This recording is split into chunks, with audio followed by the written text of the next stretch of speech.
"19 juta rakyat Indonesia menganggur dan butuh pekerjaan layak." Bloomberg Technos, Jakarta. Kelesuan ekonomi domestik yang masih belum mampu bangkit kembali pada kecepatan seperti era pra-pandemi, berdampak besar pada makin banyaknya pengangguran dan angkatan kerja yang tak terserap di lapangan kerja yang memberi pendapatan layak. Kemerosotan sektor manufaktur sebagai penyerap tenaga kerja yang signifikan dalam satu dekade terakhir, berimbas tak kecil terhadap makin membludaknya jumlah orang yang belum memiliki pekerjaan layak, terpaksa mengais nafkah di sektor informal dengan upah rendah dan minim jaminan sosial serta rentan kehilangan penghasilan akibat ketidakpastian usaha. Jumlah penduduk Indonesia yang berstatus pengangguran terbuka alias benar-benar menganggur, termasuk yang tergolong pengangguran terpaksa, makin membesar dalam 5 tahun terakhir. Pecah pandemi pada 2020 silam yang memicu keterpurukan ekonomi, masih menyisakan efek sampai hari ini dan terancam kian parah tanpa adanya intervensi kebijakan yang tepat. Berdasarkan data survei Angkatan Kerja Nasional, Sakernas, Februari tahun 2025, total jumlah pengangguran di Indonesia mencapai 7,28 juta orang.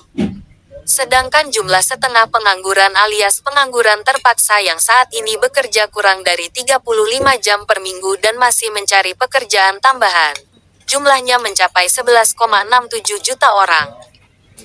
Alhasil, total sebanyak 18,95 juta orang di Indonesia saat ini tak punya pekerjaan dan masih mencari pekerjaan lebih layak.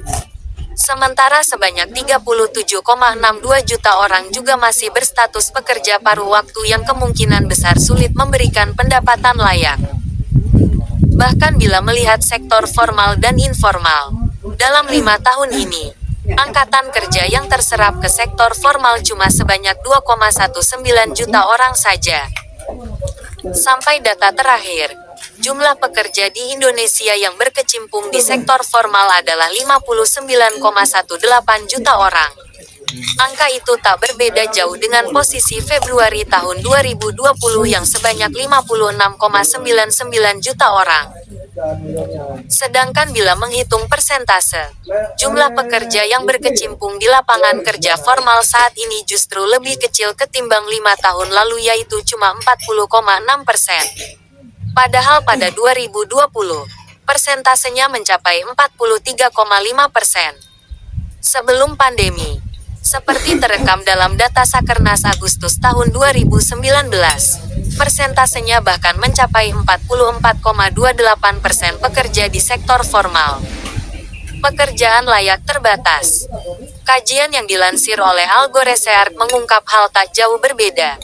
Riset tersebut mendapati bahwa penambahan jumlah angkatan kerja yang masuk ke pasar kerja tidak diimbangi dengan ketersediaan pekerjaan yang layak.